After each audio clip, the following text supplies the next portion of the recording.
नमस्कार, मी अभिजित करंडे. कौल मराठी मनाचामध्ये आपल्या सगळ्यांचं स्वागत. आता तुम्ही भूपेश दवेंनी दाखवलेली जादू बघितली, पण मतदारांनी आपली जादू मतपेटीत कालच बंद केली आणि ती मतपेटी उघडायला आता फक्त 13 तास बाकी आहेत. त्यामुळे राजकीय पक्षांची धाकधूक वाढली आहे. पण त्याआधी आलेल्या ॲक्सिस आणि इंडिया टुडेच्या एक्झिट पोलनं राजकीय नेत्यांच्या मनात धडकी भरली आहे. कारण राजकारण आकड्यांचा खेळ आहे आणि यात किमान मुंबईत तरी कुणालाही स्पष्ट बहुमत मिळत नाहीये. आधी एक्झिट पोलचे आकडे काय सांगतात पाहूयात आणि मग चर्चा करणार आहोत. ॲक्सिस इंडिया टुडेचा एक्झिट पोल वास्तवाच्या किती जवळ आहे. आकडे पाहतोय आपण. ॲक्सिस इंडिया टुडेचा एक्झिट पोल आहे. शिवसेना 86 ते 92, भाजप 80 ते 88, काँग्रेस 30 ते 34, मनसे 5 ते 7 आणि राष्ट्रवादी 3 ते 6. तर सुरुवातीला आपण जाणार आहोत अभय देशपांडे सरांकडे. अभय देशपांडेजी, तुम्ही पूर्ण निवडणूक अगदी जवळून बघितलेली आहे आणि झालेलं मतदान म्हणजे 91 लाख मतदार आणि झालेलं मतदान जवळपास 53% आणि आकडे वास्तवाच्या जवळ वाटतोय पोल. मला वाटतं की या निवडणुकीमध्ये साधारणतः आपण सुरुवातीपासून एक म्हणत होतो की 160 एक आकडा आहे, एक ब्लॉक आहे, ज्याच्यामध्ये साधारणतः शिवसेना, भाजप आणि मनसे ह्या 3 पक्षांचा तो ब्लॉक आहे. पण या निवडणुकीमध्ये सर्व पक्ष स्वबळावर लढल्यानंतर आणि शेवटच्या टप्प्यात म्हणजे सुरुवातीपासून काँग्रेस मागेच होती, पण शेवटच्या टप्प्यात ही निवडणूक खऱ्या अर्थाने 2 पक्षातली निवडणूक झाली. त्यामुळे जर हा जो ब्लॉक आपण 160चा म्हणत होतो हा जर वाढला तर हे आकडे कदाचित बरोबर ठरू शकतात. दुसरीकडे मतदानाची टक्केवारी नेमकी किती वाढली मागच्या वर्षीच्या तुलनेत या संदर्भात जर विचार केला तर 11 लाख मतदार गळाले आहेत आणि ते गळाल्यानंतर ती यादी कमी झालेली आहे, मतदार कमी झालेले आहेत आणि त्याच्यातलं म्हणजे पूर्वी जे मतदार होते म्हणजे यादीत लिस्टेड बट नॉट वोटेड ते बाहेर गेल्यामुळे मतदानाचा टक्का वाढलेला आहे, पण तो 10% आसपास नाही तर एक साधारणतः 4 लाख मतं वाढलेली आहेत. ती साधारणतः 5-5.5% मतं वाढलेली आहेत. ही वाढलेली मतं जी आहेत ती साधारणतः मला वाटतं की नैसर्गिक वाढ 5 वर्षातली जर आपण गृहीत धरली तर त्याचा परिणाम दोघांनाही फायदा होऊ शकतो. दुसरीकडे मनसेने यावेळेस मतांचं त्या प्रमाणामध्ये विभाजन केलेलं नाही, त्याचा फायदा शिवसेनेला मिळणार आहे आणि तो या सगळ्या गोष्टी जर लक्षात घेतल्या तर शिवसेना आणि भाजपातलं अंतर किमान 20 जागांचं असलं पाहिजे असं एक साधारणतः माझं मत आहे. पण राजू सर, ज्या पद्धतीनं म्हणजे काल निवडणूक याद्यामध्ये जवळपास खूप मोठा घोळ आहे असा आरोप होत होता, पण गेल्या वेळी मतदार होते 1,03,00,000 साधारणतः, त्याच्यात 43% मतदान झालं. यावेळेला मतदार आहेत 91 लाख आणि त्याच्यात 53%.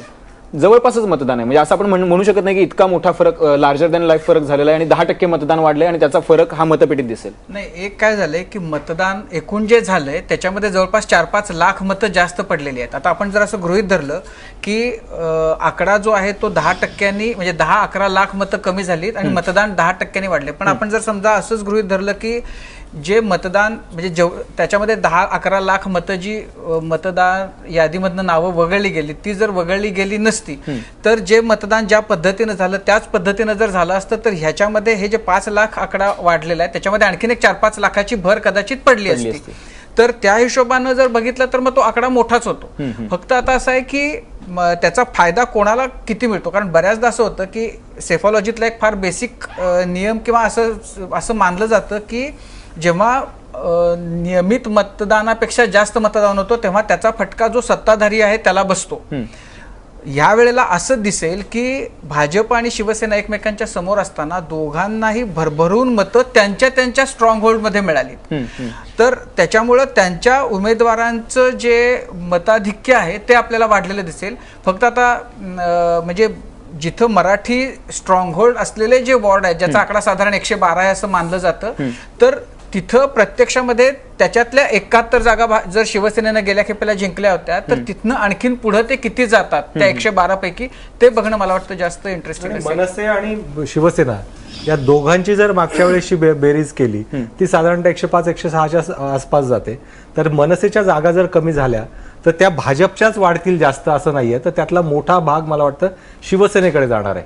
म्हणून मला वाटतं की जर फरक राहणार असेल हे जर मताचं आपण जर या प्रमाणात झालेलं ध्रुवीकरण हे लक्षात घेतलं तर तो फरक शिवसेना आणि भाजपामध्ये साधारणतः 20 जागाचा राहील असं माझा एक अंदाज आहे. पण जर असं झालं तर तुम्हाला असं वाटतं की म्हणजे ज्या पद्धतीचे इतक्या क्लोज जर दोन्ही पक्ष राहिले तर त्या म्हणजे शिवसेनेचा अप्पर हँड कमी होईल आणि त्या प्रमाणात भाजपचा जो तो तर वाढलेला निश्चितच मतदार होणार. म्हणजे मागच्या वेळेस त्यांनी जेवढ्या जागा लढवल्या होत्या त्याच्यापेक्षा जास्त जागा त्यांच्या निवडून येणार आहे त्यावेळेस असा तो आपण बेस धरूया. कारण मागच्या वेळेस 60-65 जागा लढवल्या होत्या आणि आता सगळ्या एक्झिट पोलमध्ये आणि सगळ्यांच्या अंदाजानुसार त्यांच्या जागा त्याच्यापेक्षा निश्चित जास्त असणार आहे. विधानसभेतही आपण बघितलं की ते जेवढ्या जागा लढवायचे त्याच्यापेक्षा जास्त त्यांच्या निवडून आल्या. म्हणजे स्वाभाविकच ज्यावेळेस काँग्रेस आणि राष्ट्रवादी काँग्रेस मनसे या तिघांची पिछेहाट होते त्यावेळेस ती व्हॅक्यूम भरण्याचं काम मुंबईमध्ये ती भाजप निश्चित करेल. कारण आता ध्रुवीकरण त्याच दृष्टीने झालेलं आहे. त्याच दृष्टीने झालेलं आहे. नक्कीच. पण याच्यात अजून एक मुद्दा असा आहे की विधानसभेच्या वेळेस हे चारही पक्ष वेगळे लढले.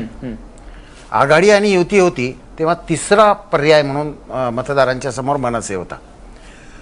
चारही पक्ष वेगळे लढल्याच्या नंतर मनसे 5व्या नंबरवर फेकले गेलेलं आहे. त्याच्यामुळे मनसेची मतं ही नेमकी कुणाकडे फिरतात, भाजपकडे का शिवसेनेकडे, हा जसा एक महत्त्वाचा मुद्दा आहे अभय म्हणतो तसं. तसे काँग्रेसचे मतं कुठे फिरतात. कारण काँग्रेसच्या बहुतेक सगळ्या नेत्यांनी प्रचारच केलेला नाही आहे. काँग्रेसच्या मतदारांना काही उमेदवारांकडे आकर्षित करण्याचा प्रयत्न केलेला नाही आहे. आता ही मतं सुद्धा परंपरेने जेव्हा काँग्रेसचे अनेक नेते इनॅक्टिव्ह राहतात मुंबईमध्ये किंवा महाराष्ट्रामध्ये, पण आपण आता मुंबईपुरतं बोलत असल्यामुळे हा इतिहास आहे की काँग्रेसची मतं ही शिवसेनेकडे फिरतात असं सर्वसाधारणपणे दिसतं. आता यावर्षी ते चित्र बदलतंय असं लोक म्हणतात, पण ही नेमकी कुणाकडे बदलणार आहेत. आज संजय निरुपमनी त्याच्यावर बराच थैथयाट केलाय असं कानावरही आलंय. तर आता ही मतं काँग्रेसची आणि मनसेची मतं कुणाकडे कशा प्रमाणात फिरतात ती समसमान फिरली नाही. तर फार चित्र या निवडणुकीमध्ये एक जे म्हणजे अजून ते प्रत्यक्षात जेव्हा उद्या येईल तेव्हा खरं तर असं असतं की तेव्हा बोलणं जास्त सोपं असतं. पण म्हणजे काल जे चित्र दिसत होतं किंवा ज्याच्याबद्दल बोललं जात होतं त्यातला एक भाग असा की आपली जी गृहीतकं आहेत त्याला छेद देणाऱ्या अनेक गोष्टी काल घडत होत्या. उदाहरणार्थ मुस्लिम समाज शिवसेनेला मतदान करेल असं कोणी गृहीत धरत नाही, पण अनेक ठिकाणी असं मुंबईमध्ये घडलं असं बोललं गेलं की भाजपला विरोध या कारणासाठी जिथं शिवसेना स्ट्रॉंग आहे तिथं लोकांनी मुस्लिमांनी इतर कोणाला मतं देण्याच्याऐवजी शिवसेनेला दिली आणि हे एक वेगळं चित्र बघायला मिळालं. आतापर्यंत उत्तर भारतीय समाज हा शिवसेना आणि भाजप एकत्र असल्यामुळं भाजपच्या बरोबर जायला थोडासा नाखुश होता. तो या खेपेला भाजपकडे जाईल असं दिसतं, पण तो पूर्णपणानं भाजपकडे उत्तर भारतीय समाज गेलाय असंही नाहीये. त्यातले काही काँग्रेसकडे आहेत आणि काही जणांनी शिवसेनेकडेही ते गेलेत. असं तर अशा प्रकारचं चित्र असल्यामुळं पण ही सगळी ही सगळी फक्त एक करेक्शन करतो मी. मागच्या वेळेस मनसे 4थ्या क्रमांकावर होती, 5व्या नाही. आणि मनसेने जवळपास 6 लाख 5वा पर्याय म्हणजे हा नाही मनसेने जवळपास 6 लाख मतं त्या निवडणुकीमध्ये घेतलेली आहेत. म्हणजे राष्ट्रवादी काँग्रेस सर्वात कमी मतं त्या निवडणुकीमध्ये घेतली आणि ती मतं आता म्हणजे तुम्ही लोकसभा 2014 विचार केला तर म्हणजे 2012 महापालिकेच्या दुप्पट मतं लोकसभा 2014 आणि लोकसभा 2014च्या दुप्पट मतं विधानसभा 2014. ज्यावेळेस दोन पक्षांमधली लढाई जास्ती हे होते कॉन्सन्ट्रेट त्यावेळेस ते मतं जे आता राजीव सरांनी उल्लेख केला ती मतं बऱ्यापैकी शिफ्ट होतात, या दोन पक्षांकडे विभागली जातात आणि त्याचा ऍडव्हान्टेज दोन्ही पक्षांना मिळतो. आणि इथे आपण जो मनसेचा जो आहे त्याचा मॅक्झिमम ऍडव्हान्टेज मला वाटतं की शिवसेनेकडे जाईल. पण प्रमोद आणि अजून ही सगळी एक छोटासा मी बर्दापूरकर सर येतो तुमच्याकडे. ही सगळी भेळ झालेली आहे. म्हणजे आता असं आपण दाव्याने सांगू शकत नाही की जो दुरावलेला मतदार होता आतापर्यंत शिवसेना भाजपच्या जवळ असल्यामुळं की तो भाजपकडेच जाईल. जसं की मुस्लिम मतदारांनी शिवसेनेला मतदान केलं असं आपण बघितलं. पण या सगळ्याचा फायदा म्हणून म्हणजे जे काही वाढलेलं मतदान आहे ते सगळं भाजपलाच झालं आणि याचा पूर्ण ब्लोअप म्हणून शिवसेनेला मोठा तोटा होईल असं आपण दावा करू शकतो. असं मुळीच करता येणार नाही. कारण मुळातच सरांनी जे सांगितलं त्यात एक मुद्दा मी फक्त ऍड करतो की 6 महिन्यापूर्वी यशवंतराव चव्हाणमध्ये एक मोठं सेमिनार होतं दिवसभराचं. त्याच्यात एक महिला संशोधिका आली होती आणि तिने खूप सखोल संशोधन करून हे मांडलं होतं उदाहरणं आणि पुराव्यांसह की मुस्लिमांनी शिवसेनेला कसं स्वीकारलंय. तेव्हा ही निवडणूक नव्हती, काही विषय नव्हता. आम्ही बातमी पण केली होती, सरांना माहित आहे. तर त्याच्यात त्याने एक उदाहरण दिलं की दंगलीमध्ये ज्या बाईचा नवरा शिवसैनिकांनी मारला होता त्या बाईने शिवसेना जॉईन केली. त्यांचं म्हणणं असं होतं की जरी आमचा नवरा या शिवसैनिकांनी मारला पण नंतर आमच्या कुटुंबाला या शिवसैनिकांनी खूप आधार दिला आणि आमच्या अडल्यानडल्यासाठी शिवसेनाच आमच्या मदतीला धावून येते. गुजराती व्यापाऱ्यांशी आम्ही बोललो तर गुजराती व्यापाऱ्यांचं पण हेच म्हणणं आहे की ठीक आहे मोदी आहेत आमचे पंतप्रधान आहेत, राज्यात आम्ही भाजपला मतदान करतो, पण मुंबईत जेव्हा आम्हाला काही अडचण येते व्यापाऱ्यांना, तर आम्हाला सगळ्यात आधी शिवसेनाच धावून येते. तर त्याच्यामुळे हे जे गृहीतक आहेत की याच्यामुळे भाजप पुढे होईल, तर मला असं वाटतं की तसं होणार नाही. मुंबई म्हणजे शिवसेना, आणि शिवसेना असेल तर आपण सुरक्षित राहू. ही मराठीच माणसाची नाही, तर मुस्लिम असेल, गुजराती असेल, या माणसाची एक भावना निर्माण करण्यात, मी ते सत्य असं म्हणत नाही, हे भावना निर्माण करण्यात शिवसेना यशस्वी झाली आहे, आणि त्याला याही वेळेस छेद देता आलेला नाही. नक्कीच अविनाश धर्मेकर सर, मुद्दा असा आहे की आता ही फक्त एक भावना आहे की शिवसेना असलं की आपण सुरक्षित आहोत, पण त्याला छेद देण्यासाठी पहिल्यांदा कोणीतरी चॅलेंज केलं होतं मुंबईत. पहिल्यांदा इतिहासात कोणीही शिवसेनेला असं चॅलेंज केलेलं नव्हतं. हे चॅलेंज केलं मुख्यमंत्र्यांनी, ते थेट चॅलेंज केलं आणि त्यांनी सांगितलं की हा माझा शब्द आहे, परिवर्तन होणार. घोटाळ्यांचा मुद्दा होता, भ्रष्टाचाराचा मुद्दा होता, पारदर्शकतेचा मुद्दा होता. या सगळ्याच्या सोबत मतदार जातील असं वाटतं, जो एक्झिट पोल दिसतोय त्यानुसार, की सुरक्षिततेच्या बाजूने मतदार जातील. आपल्या ह्या सेगमेंटमध्ये ज्यांनी चर्चा चालू झाली आणि त्याच मुद्द्यावर आलो की एक्झिट पोल, मला वाटतं की साधारणपणाने ते आकडे उद्याच्या सत्याच्या बऱ्यापैकी जवळपासचे आहेत. अच्छा, त्यामुळे 2-4 आता हे स्टॅटिस्टिकल सायन्स आहे, त्यामध्ये टॉलरन्स 5% असतो. 5%नी महत्वाचा बदल होऊ शकतो, पण ढोबळमानाने हे जे आकडे दिसून येत आहेत तसंच घडेल, आणि अंतिमतः ह्यांना एकत्र आल्याशिवाय मुंबईची सत्ता ताब्यात घेता येणार नाही, असंच उद्याचं चित्र असेल. अच्छा, मग याचा परिणाम जर इतका भाजपचा अपहरण झाला विजय चोरमारे सर, तर याचा परिणाम काय होऊ शकतो युतीवरती? कारण आता आपल्याला आकड्यांचा खेळ तर लक्षात आलेला आहे की याच्या जवळपास जाईल असं सर्वांचंच मत आहे, जवळपास. तर याचा काय परिणाम होऊ शकतो युतीवरती? युतीवर काय परिणाम होईल हे खरं तर निकालानंतर स्पष्ट होईल. त्याचं कारण असं की जर तिथं शिवसेनेला स्वबळावर सत्ता स्थापन करण्या एवढी संख्या मिळाली, तर शिवसेना युती संदर्भात काही महत्त्वाचा निर्णय घेऊ शकते. युतीवर जर खरोखर उद्धव, हे असं आहे की जर हे जे आकडे आहेत अशा पद्धतीचं जर आकडे आले तर काय होणार? म्हणजे जर समजा शिवसेना जर 90-92 मध्ये राहिली आणि तिथंपर्यंतच राहिली, जर ती 100चा आकडा जो शिवसेनेचा अंदाज आहे की ते 100 किमान 100 मिळतील आणि पुढे जातील, जर ते नाही झालं तर काय होणार? ते नाही झालं तर स्पष्ट आहे, ते परत कल्याण डोंबिवलीचा फॉर्म्युला करून परत ते दोघं एकत्र येतील, कारण त्याशिवाय पर्याय नाही. आणि ज्या पद्धतीनं आव्हानं प्रतिआव्हानं दिली, ते जर शिवसेनेला खरोखर करायचं असतं तरी निवडणुकीच्या काळातच करायला काय पाहिजे होतं. ती वेळ टळून गेली नाही. मला वाटत नाही त्या दृष्टीने काय होईल, ती युतीवर किंवा याच्यावर परिणाम होईल. पण म्हणजे आता असं आहे ना की जवळ एकमेकांच्या समोर येण्याची तयारी तर दाखवली. म्हणजे काल मुख्यमंत्री पण असं म्हणाले की जर गरज पडली तर आम्ही युतीसाठी हात पुढे करू. पारदर्शकतेचा पण मुद्दा हा पारदर्शक पत्रिका देऊन आले आणि त्या संवादाची सुरुवात झाली. पण मुद्दा असा आहे की आता एकमेकांचं पाणी काढलेलं आहे, एकमेकांच्या अवकात काढण्याची भाषा पण झालेली आहे. तर याच्यानंतर ते एकत्र बसणं तितकंसं सोपं असेल संबंधांमध्ये? सोपं कधीच नसेल. मगाशी आपण चर्चा केली तसे व्यावसायिक संबंध म्हटले तर अनेक गोष्टी कंपनींचं मर्जर वगैरे चालतं आणि एकमेकाशी डील करतात, जसं वोडाफोन आणि हे पण एकत्र येऊ शकतात, तशा पद्धतीचं करावं लागेल. पण 2 डिस्क्लेमर मी एक्झिट पोल बद्दल सांगतो. एक तर जगातले बहुतांश एक्झिट पोल चुकतात, हे आपण पहिलं लक्षात घेतलं पाहिजे, आजपर्यंतचा इतिहास आहे. दुसरा भाग असा, भारतातले तर हमखास चुकतात, कारण भारतातले कुठलेही मतदार हे खरं बोलत नाहीत, असं स्टॅटिस्टिशियनचं स्पष्टपणे तुम्ही सगळीकडे बघाल की आपण अत्यंत सफाईने हे करू शकतो, त्यामुळे ते फार काळजी घेऊन करावं लागतं. हा दुसरा भाग. वाढलेल्या मतांचा जो खांडेकर सरांनी मुद्दा काढला तो अतिशय महत्वाचा आहे की 6 लाख मतं ही जर वाढलेली आहेत, त्या मतांवर कुठला एकच पक्ष दावा करू शकत नाही, हे तो उघड आहे.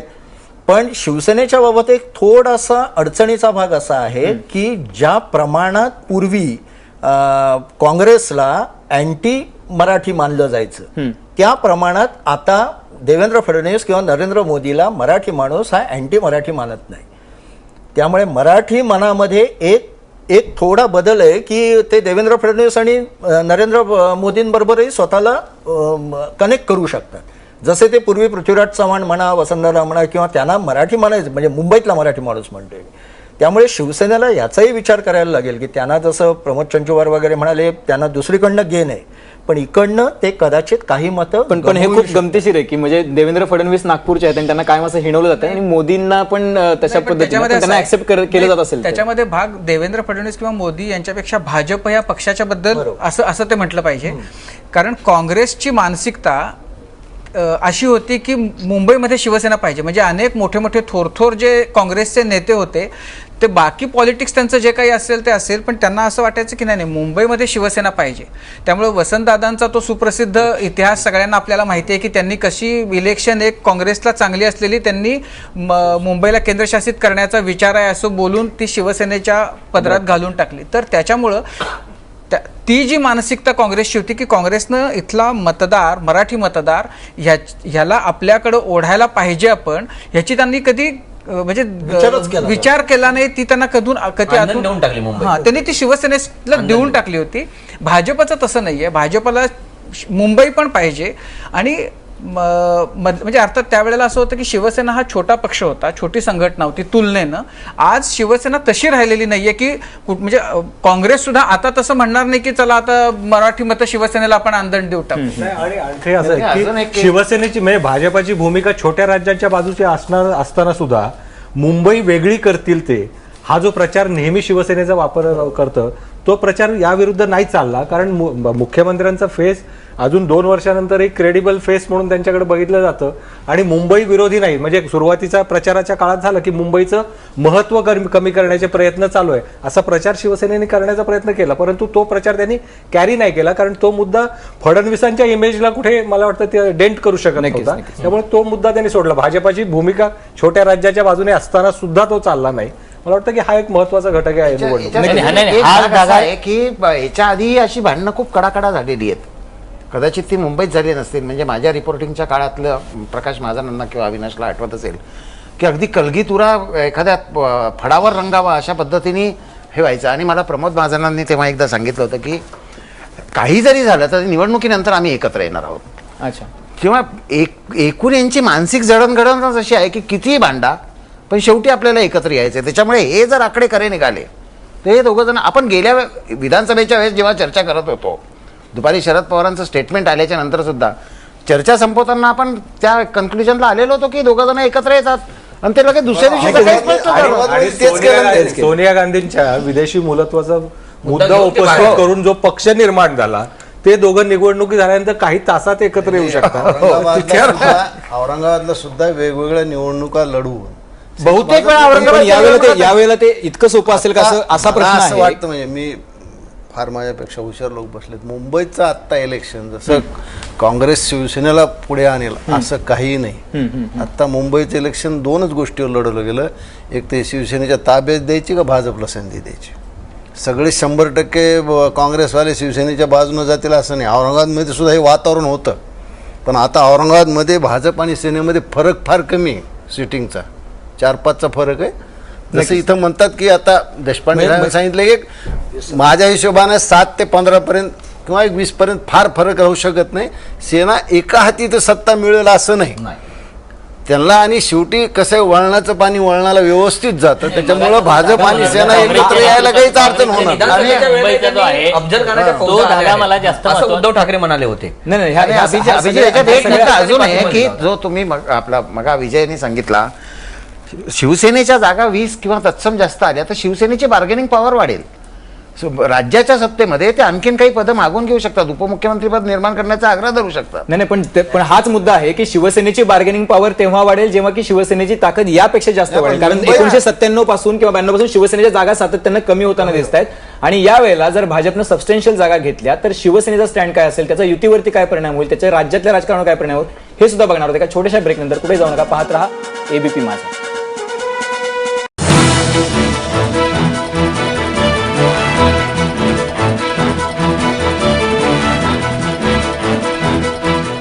तर शिवसेना आणि भाजपची इतकी काट्याची लढाई होणार असेल तर युतीचं काय होणार. अभय देशपांडेजी असा मुद्दा आहे की शिवसेनेने अतिशय जोरदार प्रचार केला. त्याच्यामध्ये इन्कमिंगचा प्रचार होता. भाजपने जे अनेक पक्षातून जे लोक घेतली, इतर पक्षातून गुंडगिरीचा प्रचार केला, त्याचाही काही परिणाम इथं दिसत नाही. काँग्रेस एनसीपीचं जे राजकारण होतं तशा पद्धतीचं राजकारण करण्यात आता भाजपला यश यायला लागले. म्हणजे आता मुख्यमंत्री पण सरावले. मला वाटतं की दोन्ही पक्षाच्या म्हणजे आपण मगासपासून कल्याण डोंबिवलीचं उदाहरण देतोय.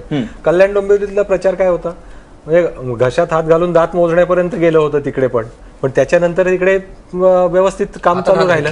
म्हणजे जे धुसफूस आत्ताची आहे म्हणजे आता जी धुसफूस आहे तीच साधारणतः पुढे राहील. जर साधारणतः कौल जर असाच आला किंवा याच्या आसपासाला बहुमत मिळणार नाही हे तर स्पष्टच आहे, आणि तसा जर आला तर या दोन पक्षाचं मला वाटतं व्यवस्थितपणे तिथे चालेल. कारण हे फक्त तिथला प्रश्न नाही, हा राज्य सरकारच्या संदर्भात निर्णय घ्यावा लागेल, केंद्र सरकारच्या संदर्भात निर्णय घ्यावा लागेल. केंद्र सरकारमधून ते बाहेर पडले तरी तिथे काय फारसा फरक पडत नाही. मुंबईतली राज्य सरकारमधली स्थिती आज अशी इतकी हे आहे की ते अल्पमतातलं सरकार चालवू शकतील अशा परिस्थितीमध्ये आहेत आज नक्की. मग अशा परिस्थितीमध्ये मुंबईची सत्ता जे शेवटचा किल्ला आहे तोही पणाला लावायचा का, हा मला वाटतं शिवसेना विचार करेल. आणि या परिस्थितीमध्ये दुसऱ्या अन्य कोणाला बरोबर घेऊन जरी सत्ता स्थापन करता येणं शक्य असलं तरी ते भाजपाबरोबर जाणं पसंत करतील. फक्त एवढंच आहे की ज्यावेळेस मोठा पक्ष कोण असेल त्यावेळेस तो वाटाघाटीत त्याचा अप्पर हँड राहील. जे राज्य सरकार स्थापन करताना जे केलं त्यांनी की त्यांना कमीत कमी महत्वाची खाती, कमीत कमी सत्तेतला वाटा, पण आता त्याच्यासाठी वाटाघाटी घाटा आणि वाटा एवढाच राज्य होईल. सरकारमध्ये असं होतं की 123 आणि 63 मोठा फरक होता. इथं जर तो फरक जर कमी असेल तर ती लढाई जरा जास्त चुरशीची आणि जास्त मारामारी जास्त शेवटी होईल. महापालिका जरी त्यांना चालवायची असली आणि बहुमत जरी आलं आणि तिथे जरी बांधली झाली तर शेवटी नगर विकास खातं हे सुप्रीम असतं. राज्याचं नगर विकास खातं सरकार भाजपचं आहे आणि त्यांच्या विरोधात ही महापालिका चांगलं सांगू शकतील. ही महापालिका मुख्यमंत्र्यांचा विभाग आहे. चालवणं सोपं नाही याची कुठला जाणीव ठराव त्यांना पण आहे. विखंडित होतो ना वर मला जाऊन. वाटतं की पुढचे होईल कोणचा ठराव साधारण ते फार ते संबंध नामंजूर. मधुर होतील असं मला वाटतं. त्याला ते पूरक साधारणतः म्हणजे त्याच धर्माधिकारी परिस्थितीत सांगतील मुंबईवर जास्त सत्ता केंद्राची असते. ऍक्च्युली एक भाग राजकीय आणि हा दुसरा प्रशासकीय. ऑक्टोबर 2014 म्हणजे विधानसभा, तेव्हापासून आजपर्यंत लोकांचा पुन्हा पुन्हा कौल या दोघांनाही की एकत्र काम करा. जनमताचं इंटरप्रिटेशन काय करायचं हा प्रश्न आहे, पण आपण पुन्हा कल्याण डोंबिवली सकट कुठलंही असो, लोकांच्या कौलाचा अर्थ आहे एकत्र काम करा. मला हेही म्हणायचं आहे की ज्या पातळीला जाऊन आणि ज्या प्रकारे भांडतायत हे सुद्धा पसंत नाही लोकांना, म्हणून येणारा हा कौल निष्पन्न होतोय की एकत्र करा. मग मला एक पाऊल पुढे जाऊन म्हणायचं की हे दोघांनाही समजतं मनात चालू असलेली लढाई आहे की अपर हँड कोणाचा. आणि विधानसभेला मुंबईमध्ये भाजपला 15 मिळाली, शिवसेनेला 14 मिळाली. त्याच वेळेला हे स्पष्ट होतं की मुंबईच्या वेळची लढाई जराशी पातळी सोडून होणार. म्हणूनच आत्ताच्या निकालामध्ये सुद्धा स्पष्ट बहुमत कोणाला मिळतं हे दोघांनाही माहितीच आहे. जास्ती सीटं कोणाची येतात त्यातनं पुढची रचना, हा झाला एक भाग. खरं म्हणजे दुसरा, आता तिथे चर्चा येतेच, थोडा माझ्या मनाच्या एका भागाला आनंद आहे. मुंबई नुसतं भारत नाही, महाराष्ट्रही नाही, मुंबई एक जागतिक शहर आहे. मुंबईची ताकद भारताच्या विकासाला भर देण्याची आहे. अशा वेळी मुंबईचा विकास, त्याची जागतिक वाटचाल, आता पर्यावरण ही एक जागतिक समस्या आहे. 2 डिग्रीजनी तापमान वाढलं तर 1 मीटरनी पाणी वर जाईल, त्याच्यात मुंबईची 40% लोकसंख्या खाली जाईल. आणि सगळ्या जागतिक पातळीला शहरीकरण इकडे समस्याचं उत्तर म्हणून पाहिलं जातं. कमी जागेत जास्ती लोकांना एक सन्मानजनक जीवनमान देता येतं. तर मला राजकीय पातळीला तरी ह्याचा कुठेही विचार सुद्धा आलेला किंवा ह्याची बुवा कोणी योजना मांडतंय, मुंबईच्या पुढच्या वाटचालीचं काय करूयात, परवापर्यंत निदान भाषा मुंबईचा सिंगापूर करू, मग मुंबईचं शांघाई करू. माझ्या मनात प्रश्न असायचा केव्हाचं शांघाई, एवढाच. ते आधीचं असेल तर मुंबई शांघाई आहेच आहे. तर ती खेदजनक आहे की या शहराची ताकद भारताची ताकद वाढवण्याची आहे. ती दृष्टी काय राजकीय नेतृत्वाकडनं दिसत नाहीये. पण आणि बाकी प्रशासकीय ताबा मुंबई मग केवळ महापालिकेपुरता नाही, MMRDA, इथे रेल्वे खातं की जे केंद्र सरकारचं आहे, फंडिंगच्या बाबतीत पूर्ण केंद्र सरकारकडनं येतं. अशा म्हणणे खरी गरज टीमवर्कची आहे. आणि तेवढं जर ऐतिहासिक किंवा राजकीय दृष्ट्या म्हणलं तर खरं तर चित्र आहे की केंद्र, राज्य आणि मुंबई तिन्ही ठिकाणी खरी सेना भाजपचीच सत्ता आहे. त्यांनी जर हातात हात घालून काम केलं तर मुंबई कुठल्या कुठे जाईल. पण ज्या पद्धतीचा एकमेकांवरती आरोप प्रत्यारोप आणि इगो इश्यूज झालेले दोन्ही पक्षांमध्ये, तर ते बघता जर समजा सबस्टेन्शियल जागा भाजपनं घेतल्या तर तिथं भाजप वरचढ ठरते, राज्यात वरचढ, केंद्रात वरचढ, महापालिकेत वरचढ, असं जर चित्र झालं तर मग ब्लॅकमेलिंग होऊ शकतो. मग खिशातले राजीनामे बाहेर येण्याची काही शक्यता नाही. मला असं वाटतं की शिवसेनेसाठी आता पुढची 2 वर्ष कुठली इलेक्शन नाहीये आणि त्याच्यामुळं आत्ताच राजीनामे फडकावून सगळं सोडून निर्वस्त्र होऊन बसण्यामध्ये काही अर्थ नाहीये. त्याच्यापेक्षा म्हणजे मोका हरेक को मिळताय असं म्हणत वाट बघत बसायचं. पुढची 2 वर्षाच्या इलेक्शनच्या ऐन तोंडावर जे काय करायचं ते करता येतं. आत्ताच कशाला ते गमवून बसायचं. पण माझ्या मते शिवसेनेचा पहिला इच्छा असेल शिवसेनेची पहिली ती ही की त्यांना एकट्याच्या जोरावर सत्ता मिळावी. दुसरी इच्छा, त्यांना जर जागा कमी पडल्या तर त्या इतक्याच कमी पडाव्यात की अगदी फार तर मनसेच्या मदतीनं इथली सत्ता त्यांच्या हातात मिळावी. आणि तिसरा पर्याय अगदीच अपरिहार्य झालं तर मग भाजपची मदत घ्यावी, कारण ते काँग्रेसच्या मदतीनं महापौर आपला बसवू शकत नाहीत, राष्ट्रवादीच्या मदतीनं बसवू शकत नाहीत, MIMच्या मदतीनं, समाजवादी पार्टीच्या मदतीनं थेट सपोर्ट घेऊन बसवू शकत नाहीत. त्यामुळे ह्या क्रमानं जर झालं तर त्यांना बरं वाटेल. सगळ्यात एक स्वतःच्या ताकदीवर, दुसरं MNSच्या, किंवा तिसरं अगदीच नाईलाज झालं तर त्यांना बिलकुल नकोशी असलेली परिस्थिती ही असेल की त्यांच्या जागा कमी आहेत आणि भाजपचा जागा जास्त आहेत आणि त्यांना तिथंही पाठिंबा द्यावा लागतोय महापौर काँग्रेस पदासाठी. राष्ट्रवादी सारखं बाहेरून पाठिंबा देणार नाही. नाही पण ते तशी नाही, त्याच्यात अजून एक पुन्हा थोडासा 12 मार्च 15 मार्चपर्यंतचाही थोडासा विचार करायला पाहिजे. भाजपचा हा सध्याचा जो काही म्हणजे सेनेच्या किंवा राष्ट्रवादीच्या काँग्रेसच्या म्हणण्यानुसार जो ॲरोगन्स आहे, ज्याला आपण डॉमिनेशन म्हणतो, हे या 5 राज्यांच्या निवडणुकांवर सुद्धा भाजपची भूमिका किती आक्रमक आहे असे हे लक्षात घेतलं पाहिजे. सध्याच्या परिस्थितीमध्ये भाजपच्या हातात 4 राज्य येत नाही असं चित्र आहे जे काही दिसतंय. म्हणजे अगदी गोवा सुद्धा शुअर शॉट भाजपकडे येत आहे वगैरे अशा पद्धतीचं काही आपल्याला ऐकिवात नाही किंवा सर्वे नाही आहेत. त्याच्यामुळे आत्ता लगेच हे काही याच्या संदर्भामध्ये, बरं हे काही विधानसभा नाही आहे, राज्याचं सरकार नाही आहे, महापालिकेतली सत्ता आणि हे ते सगळी गणितं व्यवस्थित करायला ती काही अशी घटनात्मक पेचप्रसंग वगैरे निर्माण होण्याचं काही कारण नाही आहे. पैसे लागले तर राज्य सरकार आपल्या अधिकारात मंजूर करू शकतं नगरविकास खातं. तेव्हा थोडंसं अजून याला पलीकडे 15 मार्चपर्यंत युपीचे निकाल काय लागतात त्याच्यावरनं बरंच काही ठरू शकतं. पण प्रमोद असं आहे ना की आता जर महापालिकेत जर भाजपनं सबस्टन्शियल जागा घेतल्या, एक तर आत्ताच नगर परिषदेमध्ये भाजप हा नंबर 1चा पक्ष आहे. महापालिका 2-3 जर त्यांनी सलगपणे मारल्या तर अशी जी त्यांची आता नागपूर जिथं की शुअर शॉट म्हटलं जातं की जिथं विजय आहे, मुंबईमध्ये, पुण्यामध्ये सर्वत्र विजय आहे, पुण्यामध्ये जिथं म्हटलं जातं विजय आहे, तर त्या सगळ्या परिस्थितीमध्ये शिवसेनेला एकदम बॅकफुटला जाण्याची वेळ येणार नाही असं वाटत नाही? मला असं वाटतं की मुंबईच्या बाहेर भाजपला जो मोठा विजय मिळणार आहे त्याच्यामुळे भलेही मुंबईमध्ये शिवसेना नंबर 1चा पक्ष असेल तरी ही तर स्पष्ट आहे की भाजपच्या आत्ताच्या तरी चित्रानुसार भाजपच्या मदतीशिवाय ते सरकार स्थापन करू शकत नाही. त्यामुळे मुंबई महापालिकेत जो शिवसेनेचा प्राण आहे तो प्राण भाजपच्या मदतीवर असणार आहे आणि इनडायरेक्टली मुख्यमंत्र्याचा आयुक्ताच्या माध्यमातून किती नियंत्रण आहे त्या महापालिकेवर ते आपण स्वतः बघताय. आणि दुसरीकडे राज्याच्या ग्रामीण भागात जिल्हा परिषद आहेत याच्यासोबतच आणि महापालिका आहे, याच्यात भाजपची ताकद वाढणार आहे. त्याच्यामुळे ऑटोमॅटिक शिवसेना जी आहे, म्हणजे शिवसेनेचे काही खाजगी नेते म्हणतात की काही दिवस जर आम्ही भाजपला सत्तेत राहू दिलं तर 2019 मध्ये आमचं काही खरं नाही.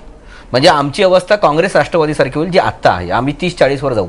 त्यामुळे हे सरकार मुदतपूर्व पाडलंच पाहिजे, नाहीतर भाजपने केलेले कामं लोकांना दिसतील. पाठिंबा काढल्यावर ते पडलं पाहिजे. हो, आणि ते पडलं पाहिजे. जर ते पडलं नाही तर 2 वर्ष विरोधी पक्षात काढणं सोपं नाही याची जाणीव आहे. म्हणून त्यांना मांडला ना आता की 5 राज्याच्या वर भाजपची काय स्थिती होते. आणि मला असं वाटतं की उद्धवचे काही सल्लागार 2019चे एक वेगळं स्वप्न दाखवतात की आपण प्रादेशिक पक्ष म्हणून काही एक वेगळं करू शकतो,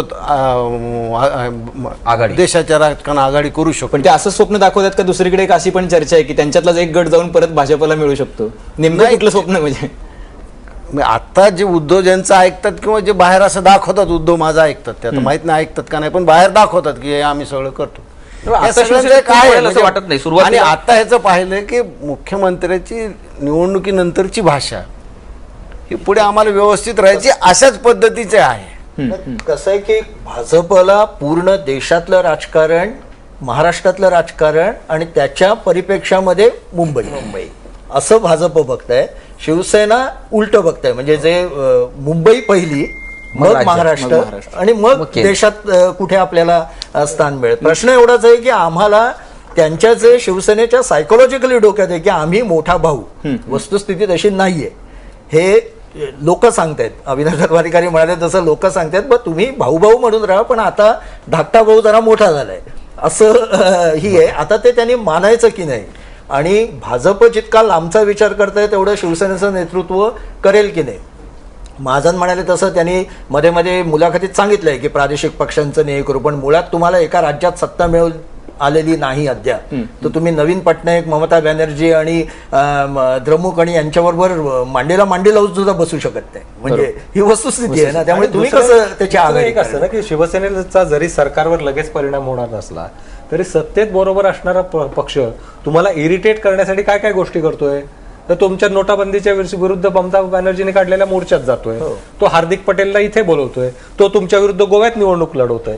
ही सगळी जी एम्बॅरेसमेंट, उद्या ते गुजरातमध्ये हार्दिक पटेल बरोबर युती करून तिथे जातील. म्हणजे तर ही जी वाराणसीत मला वाटतं की निवडणूक हे लढवताना election जे असतं, सेना ते थांबवायचं असेल तर दोन उत्तर प्रदेशमध्ये पक्षांमध्ये निवडणूक सुसंवाद लढवताना राहायला सेना. पाहिजे, अशी भूमिका भाजपची असू शकते. पण राजू सर, तुम्हाला वाटतं का सुसंवाद राहील यांच्यामध्ये, ज्या पद्धतीचे निकाल किंवा ज्या पद्धतीचा कल दिसतो त्या नाही, पद्धतीने? त्याच्यामध्ये असं आहे की त्याच्यामध्ये एक सगळ्यात महत्त्वाचा मुद्दा युपीचे त्या 4-5 राज्यांचे निकाल काय येतात त्याच्यावरही अवलंबून आहे.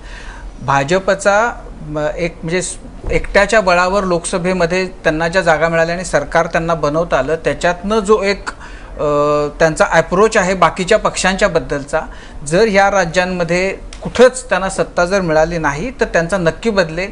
मोदींचं जे आत्ताची कार्यपद्धती आहे त्याच्यामध्येच बदल झालेला आपल्याला दिसेल. आज उद्धव ठाकरेंची मातोश्रीची अशी अपेक्षा आहे की अमित शहा मुंबईत येतात तेव्हा त्यांनी कधीतरी जसं वाजपेयी अडवाणी यायचे तसे मातोश्रीवर यावं, मोदींनी कधीतरी खाली खुशालीचा फोन करायला विचारावं, ते कदाचित त्याच्यानंतर पण ह्यांनी सुरू उचललं होईल. पाहिजे मग ना जरा पण ते हा एक असं अडचणच आहे नाही, ना. पण ते असं आहे मोदीलाच की- माहित असतं. आणि आता प्रॉब्लेम असा आहे की ते कदाचित उचलतील पण त्यांचा त्रास त्यांना हा आहे की ते करत नाहीत. तर त्याच्यामध्ये बदल होऊ शकेल आणि मग जास्त म्हणजे जे सुसूत्रपणा जो अपेक्षित आहे तो येईलही. आत्ता असं आहे की भाजप इतक्या वरच्या स्थानावर आहे, त्याच्यामुळे भाजप म्हणजे शिवसेनेची तर किमान भावना भूमिका अशी आहे की ते त्यांना फार इगो आणि फार ॲरोगंटली वागतात. तो ॲरोगन्स त्यांचा जायला पाहिजे तर सुसंवाद होईल, ही शिवसेनेची भूमिका किंवा भावना आहे. नक्कीच नक्कीच. भ्रष्टाचार नाही, अहंकार हा प्रॉब्लेम आहे. एक मुद्दा मला फक्त ऍड करायचा होता की जुलै महिन्यामध्ये म्हणजे नव्या राष्ट्रपतीची पण निवडणूक होणार आहे आणि त्यावेळेला भाजपला जर संघ परिवारातल्या माणसाला जर राष्ट्रपती करायचं असेल तर तेवढं पुरेसं संख्याबळ नाहीये. त्यामुळे शिवसेना अत्यंत महत्वाचा पार्टनर असणार आहे. कारण यापूर्वीच्या 2 निवडणुकांमध्ये शिवसेनेने भाजपला मतदान केलेलं नाही, काँग्रेसच्या उमेदवारांना मतदान केलं, प्रतिभाताई असतील किंवा प्रणव मुखर्जी असतील. त्यामुळे सुद्धा शिवसेनेशी संबंध चांगला ठेवला आणि लागला. अजून एक पॉईंट असा आहे की जर या 5 राज्यामध्ये हे परवा शरद पवारांनी इथल्या कट्ट्यावर जे सांगितलं की जे राजूनी थोडंसं हे स्पेसिफिक आणखीन करतो, राजूनी सांगितलं त्याचं की भाजपचं केंद्रीय नेतृत्व शिवसेनेला सध्या दुय्यम वागणूक देत आहे. राष्ट्रपतीपदाची निवडणूक आणि 5 राज्यातला जर पराभव झाला भाजपचा तर जी ट्रीटमेंट अडवाणी आणि वाजपेयी देत होते ती नाईलाजाने का असेल ना शहा आणि मोदींना शिवसेनेला द्यावीच लागणार आहे. नक्कीच, नक्कीच. त्यामुळे थोडंसं काही अजून एक 15-20 दिवस हे चांगलं गेलं की यांचे संबंध कसे राहतील याच्या म्हणजे संदर्भात महापौर बसवायला पण एक 15 दिवस लागतील असं म्हणायला हरकत नाही. आनंदाने लागतील. नाही, नक्कीच अतिशय किंवा महत्त्वाचं लावतील आहे. ते, असं जरी म्हणूयात. जरी मुंबईची निवडणूक असली तरी त्याचा परिणाम गल्लीपासून दिल्लीपर्यंत सगळीकडे होणार आहे. त्याच्यामुळे अख्ख्या देशाचं लक्ष लागलंय. पण याच्यामध्ये केंद्रात नरेंद्र आणि राज्यात देवेंद्र असं जे एक धोरण होतं त्यानुसार सगळ्या निवडणुका विधानसभेनंतरच्या देवेंद्र फडणवीसांच्या नेतृत्वाखाली जिंकताना दिसतंय भाजप. त्याच्यामुळे त्याचा एक काय परिणाम होणार आहे आणि उद्धव ठाकरेंची या विरोधातली स्ट्रॅटेजी नेमकी काय असणार आहे याच्यावर चर्चा करणार आहोत. एक छोटासा ब्रेक घेऊयात, कुठेही जाऊ नका, पाहत रहा एबीपी माझा.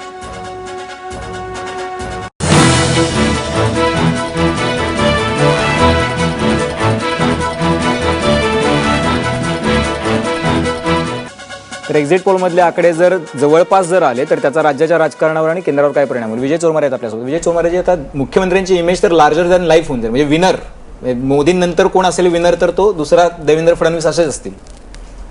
खरं तर ही इमेज बनवण्यासाठीच भारतीय जनता पक्षाने सगळे कॉम्प्रोमाइज केलेत.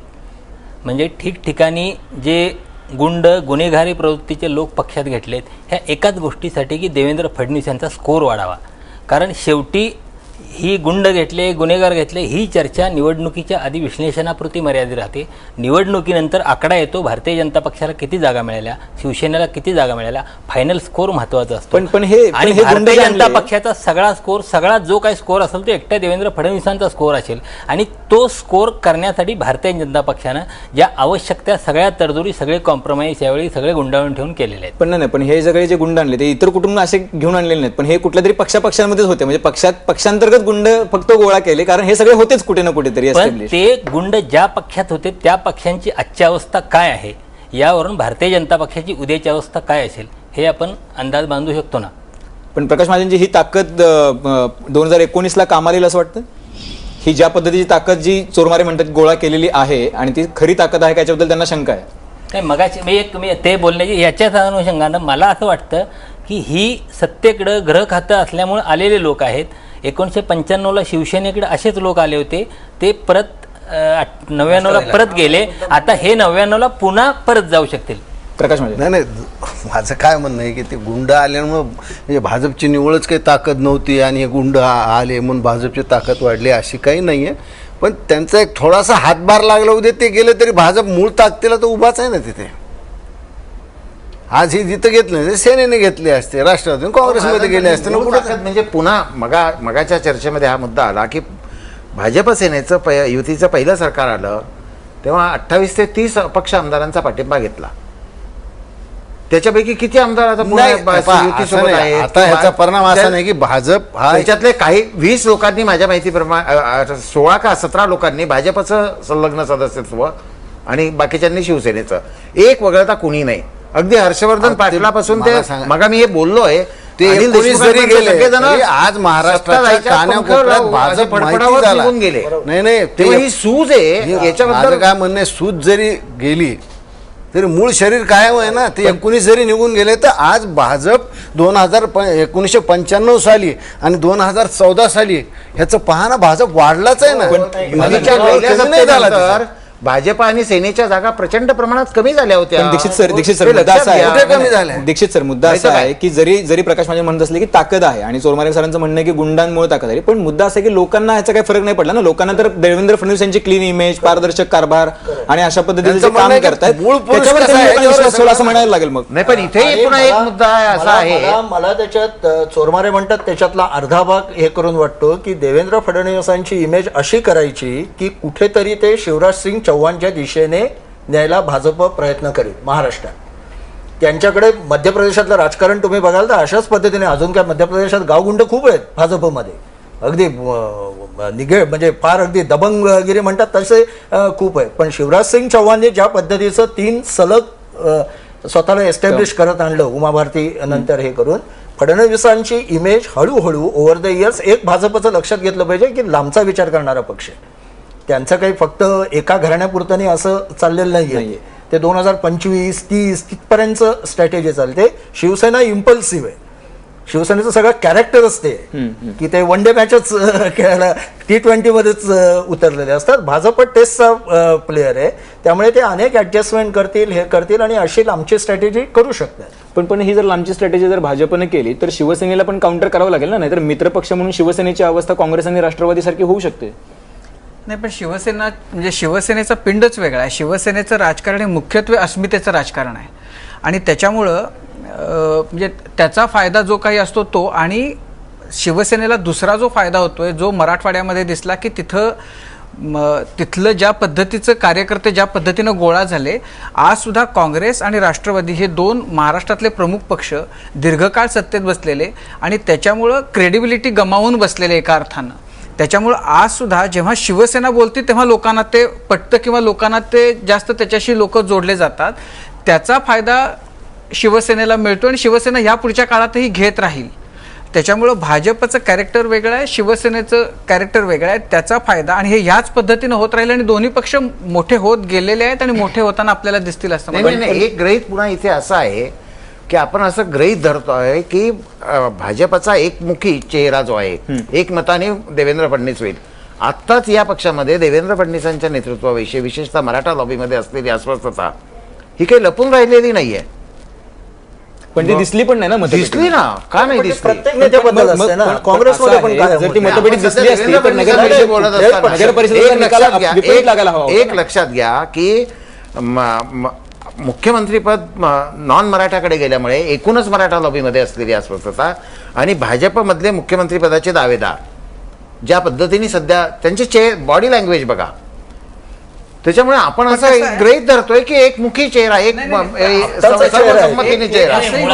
मुळात या गोष्टीला माझा बेसिक आक्षेप आहे. ज्या मंत्रिमंडळातल्या 18 मंत्र्यांच्यावर गंभीर आरोप आहेत.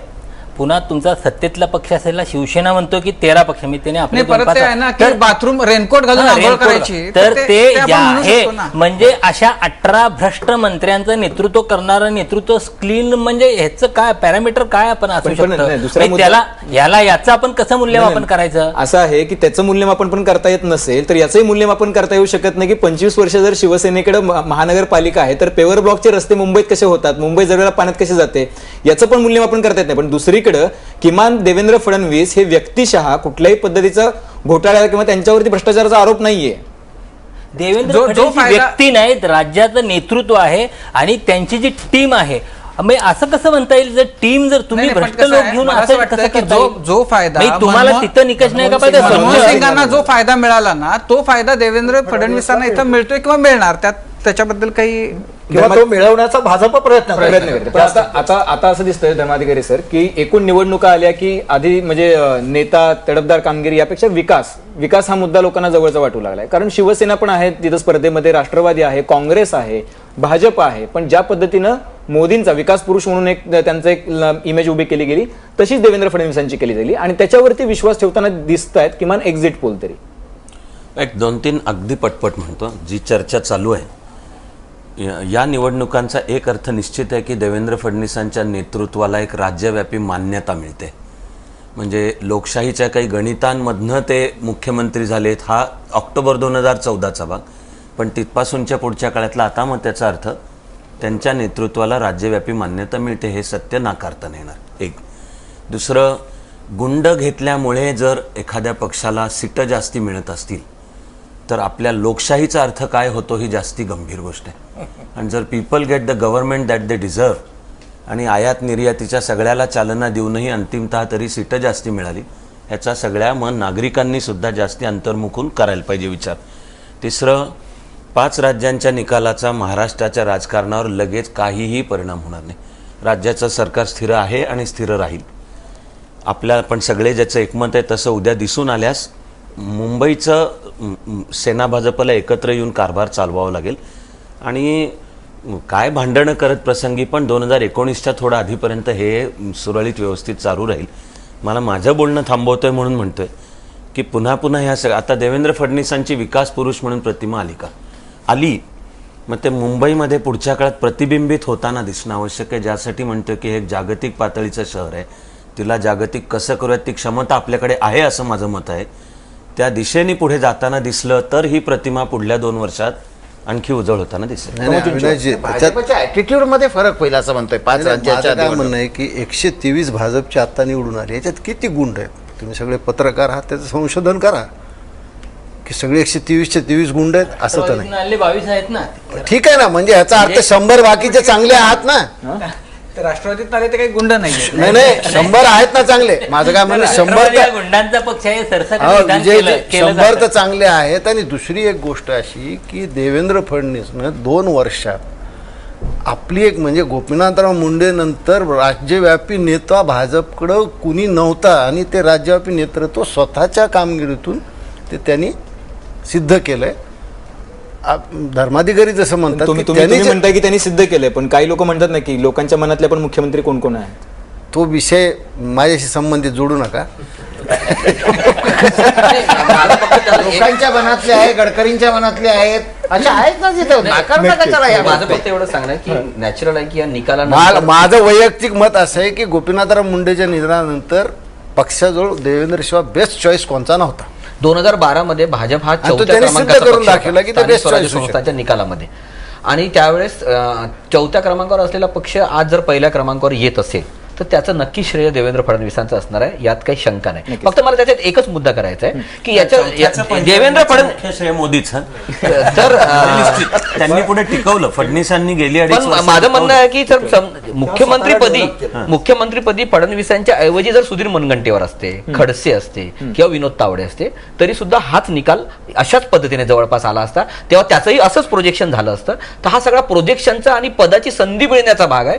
देवेंद्र फडणवीस म्हणून मला असं वाटतं की व्यक्तिशः त्या 10%च मी त्यांना देईल, पण हे पदाचं 90% आहे. दुसरी व्यक्ती या पदावर असते तरी हाच निकाल आला असता, हे श्रेय त्याला मिळालं असतं. त्याच्यामध्ये मुद्दा पदाचे एकच गुण आहे, लागतातच ना. त्याच्यामध्ये मुद्दा एकच आहे की हे राजकीय ऑप्शन लोक- असताना मुनगंटीवार, तावडे किंवा खडसे असताना देवेंद्र फडणवीस पुढे आले, म्हणजे या सगळ्यांपेक्षा वयानं लहान असून हे जे श्रेय आहे त्यांचं, त्याच्यासाठीच जे त्यांचं योगदान म्हणू किंवा ते जे आहे ते त्याचे मार्क आहेत हे. हो, हे त्याच्या नक्कीच नक्कीच. म्हणजे मुद्दा असा आहे की आता फक्त काही तास म्हणजे 12 तास उरलेले आहेत. 12 तासानंतर जवळपास पहिला निकाल हाती येईल. म्हणजे 10 वाजता उद्या सकाळी मतमोजणीला सुरुवात होईल. लोकांनी आपलं जे काही म्हणणं आहे, आपलं जे मत आहे ते मतपेटीत बंद केलेला आहे. पण उद्या जो निकाल लागायचा तो लागणार आहे, पण तो तसा का लागणार आहे याचं विश्लेषण आज आपल्या मान्यवरांनी केलेलं आहे. आणि हे सगळे मान्यवर उद्या आपल्यासोबत असणार आहेत. कुठेही जाऊ नका, फक्त एबीपी माझा पहा. उद्या सकाळपासून पुढचे 40 तास सुपरफास्ट कव्हरेज तुम्ही पाहत राहा एबीपी माझा.